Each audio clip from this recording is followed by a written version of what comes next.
papa sama yang lain tuh susah banget Kak buat dapetin kayak izin aku buat pindah ke Kristen tuh jujur susah banget. Di sini boleh nggak aku ceritain awal? Bukan ngejelekin Kristen ya. Mm-mm. Jadi awalnya tuh teman-teman aku mereka orang sering banget denger lagu rohani yang bener-bener kayak aku tuh risih Kak. Dibilang kayak gini sama yang lain kayak kenapa lu harus banget pindah dari yang Islam ke Kristen kan dia nyembahnya patung lah terus kayak ya udah lu sekarang makannya babi gini tuh sakit banget Kak dengernya padahal kayak aku di situ lagi semangat ya buat baca Alkitab. Kalau misalkan kita ikut jalan Tuhan Yesus kita gimana ya Kak dilecehin banget ngerti gak sih? Ya, jadi apa yang Yesus ajarkan begini, berdoalah kepada orang-orang yang menganiaya kamu, jangan membalas kejahatan dengan kejahatan, kasihilah sesama manusia, bahkan orang yang memusuhi kita sekalipun. Seperti itu. Jadi dalam kekristenan itu, kita berbicara bagaimana Yesus itu memerintah di dalam hidup kita. Nah, kalau Yesus memerintah dalam hidup kita, artinya kita melakukan kehendak Dia. Kehendak Dia itu apa? Supaya kita itu hidup mengasihi sesama kita seperti itu. Ya Kak, aku agak bingung. Atau Anda mungkin takut begitu? Enggak sih. Oke, kalau nggak takut, kalau Anda merasa nyaman, nggak apa-apa, silakan nyalakan kamera. Karena gini, banyak orang Muslim mau masuk Kristen, mereka tidak dipublikasi karena takut. Tetapi sebaliknya, kalau yang dari Kristen pindah ke Islam, digembar-gemborkan. Begitu. Oke, Hilda, gimana ceritanya Hilda? Jadi, perkenalkan dulu nama aku Hilda. Iya. Di Jakarta Barat. Oke. Nah, aku mau ceritain tentang perjalanan aku. Sebenarnya kalau untuk sekarang aku masih dibilang Muslim karena aku masih perjalanan dalam belajar tentang Alkitab sama menuju ke Tuhan Yesus. Di sini aku mau cerita kayak mungkin mau nanya lebih banyak ke kakak kali ya. Kenapa kalau aku kan masih dibilang Islam ya Kak. Aku dapat restu dari mama sama papa sama yang lain tuh susah banget Kak buat dapetin kayak izin aku buat pindah ke Kristen tuh jujur susah banget. Di sini boleh nggak aku ceritain awal? Boleh. Kenapa aku mau ke Tuhan Yesus. Jadi awalnya itu aku mama sama papa aku pisah. Oke, jadi aku ikut sama mama dan aku sekolah sambil kerja di SMP. Sekarang aku udah SMK kelas 1. Aku di sini kayak pindahlah aku kayak sama mama. Dan aku kan waktu itu ada sempat problem ya sama mama. Jadi aku keluar dari rumah. Keluar dari rumah itu aku jauh dari rumah. Aku sama teman-teman aku sekolah tapi masih sekolah tapi sambil kerja. Di situ di lingkungan aku teman-teman aku semuanya Kristen. Oke, jadi aku di sini maaf aku cerita sejujurnya tapi bukan ngejelekin Kristen ya. Jadi awalnya tuh teman-teman aku mereka orang sering banget denger lagu rohani yang bener-bener kayak aku tuh risih Kak. Aku kayak apa sih gitu kayak nggak asik banget nih lagunya nggak enak gitu. Terus akhirnya aku kayak apaan sih kenapa lu maaf banget kayak aku harus ngomong ini kayak kenapa lu harus nyembah dia gitu. Akhirnya pas aku denger lagu itu tiba-tiba banget aku nangis Kak. Nangis terus kayak kok jadi kepikiran ya. Besokannya nggak lama aku jadi suka lagu itu.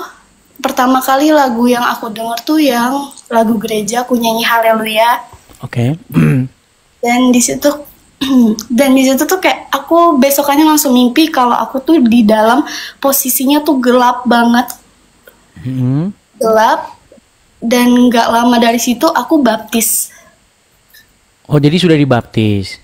Belum, jadi di dalam mimpi itu. Oh, dalam mimpi juga, oke.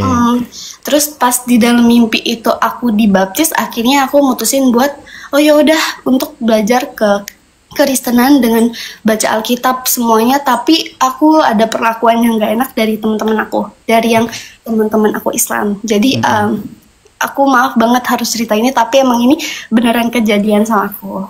Jadi dibilang kayak gini sama yang lain kayak, kenapa lu harus banget pindah dari yang Islam ke Kristen, kan dia nyembahnya patung lah, terus kayak ya udah lu sekarang makannya babi gini gitu tuh sakit banget Kak dengernya. Padahal kayak aku di situ lagi semangat-semangatnya buat baca Alkitab. Nah, terus di sini aku mau nanya sama Kakak kayak gimana sih gimana ya ngomongnya? Kalau tanggapan Kakak kalau misalkan kita ikut jalan Tuhan Yesus, kita gimana ya Kak? Dilecehin banget, ngerti gak sih? Ya, jadi apa yang Yesus ajarkan begini, berdoalah kepada orang-orang yang menganiaya kamu, jangan membalas kejahatan dengan kejahatan, kasihilah sesama manusia, bahkan orang yang memusuhi kita sekalipun. Seperti itu. Jadi dalam kekristenan itu, kita berbicara bagaimana Yesus itu memerintah di dalam hidup kita. Nah, kalau Yesus memerintah dalam hidup kita, artinya kita melakukan kehendak Dia. Kehendak Dia itu apa? Supaya kita itu hidup mengasihi sesama kita, seperti itu. Oke, terus buat jadi sedih deh. Buat aku awalnya tuh kan izin ya sama mama buat aku pindah ke Kristen, terus mama tuh sempet ngomong gini ke aku kakek, yaudah lu, aku disuruh keluar dari rumah, gak boleh tinggal di rumah. Terus akhirnya aku keluar dari rumah itu dan mama udah gak mau nganggap aku lagi. Sampai mama nggak ngabarin aku, terus nggak cariin aku kemana-mana. Tapi makin kesini tuh aku ngomong lah pelan-pelan ke mama kan, ya aku jelasin kalau aku pindah ke Kristen tuh bukan karena ikut teman-teman atau karena paksaan teman-teman aku tuh, enggak, aku karena emang dari niat hati Kak. Itu kan. Terus akhirnya mama kesini-sininya tuh masih kayak izinin aku, dan sekarang tuh boleh pindah ke Kristen, puji Tuhannya kayak gitu. Tapi aku mau nanya nih sama Kak, sebenarnya aku sakit banget sih Kak, kayak dengerin teman-teman yang omong ke aku tuh kayak nggak enakin banget, kayak dari yang makan inilah, makan itulah, kenapa nyembah Tuhan lah. Aku kan orangnya overthinking banget ya Kak. Kalau bilang yang nggak ngenakin kayak gitu tuh langsung kepikiran, itu gimana ya Kak?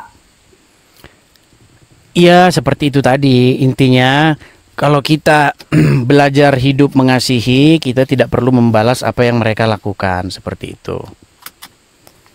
Intinya bagaimana kita menjadikan Yesus itu sebagai sosok yang mengendalikan hidup kita. Walaupun mereka berkata apapun, tetap kita menunjukkan atau membalas sesuatu yang mereka perbuat itu, yang jahat itu tetap dengan yang baik, seperti itu. Oke. Kira-kira Kakak ada dukungan gak ya buat aku kayak mungkin kalau gitu bisa misalnya di gereja atau bagaimana begitu? Gimana Kak? Bisa mungkin mendatangi gereja yang terdekat, gabung dengan komunitas-komunitas Kristen yang lain. Banyak juga orang-orang Kristen yang tidak mencerminkan ajaran Kristus banyak, tetapi gabunglah dengan komunitas-komunitas yang sungguh-sungguh menjalankan apa yang diajarkan oleh Tuhan Yesus, seperti itu. Tapi saya cuma pengen tahu nih, alasan meninggalkan Islam itu apa sebenarnya? Tapi aku kalau ngomong gini nanti dihujat. Nah iya, tapi oke lah, mungkin kita gini, masalahnya saya ini harus pergi, jadi mungkin besok, makanya follow aja, besok bisa kita lanjut lagi ya. Oke. Atau nanti banyak kesaksian-kesaksian di room-room Kristen yang lain, boleh mampir-mampir aja cerita-cerita. Banyak room-room Nah, jadi teman-teman sekalian ya, banyak sekali memang orang-orang yang mendengar seperti ini, yang orang-orang seperti Hilda ini, tapi memang tidak berani bersuara. Nah, saya nggak mau bikin kamu mengungkapkan alasan kamu meninggalkan Islam. Takutnya orang-orang Islam tuh pada, ya tahu sendiri kan kamu kan? Ya, bener, nah, Kak, seperti itu. Nah, beda dengan orang Kristen yang masuk Islam. Kalau orang Kristen yang masuk Islam itu biasanya dipublikasi, bahkan didengung-dengungkan. Tapi kalau orang Islam masuk Kristen takut mau ngomong. Itu udah dianggap sampah Kak. Takutnya nanti dipersekusi, seperti itu. Oke ya. Ini saya Hilda, saya mau pergi dulu karena saya jam segini tuh harus mau pergi, mau ada kegiatan. Mungkin suatu saat bisa kita sambung lagi ya. Amin Kak, makasih ya Oke, Kak. terima kasih Hilda. Sampai ketemu lagi. Shalom semua. Shalom, shalom. Oh, ya. Oke. Bantu, subrek, like dan komen ya teman-teman. Terima kasih.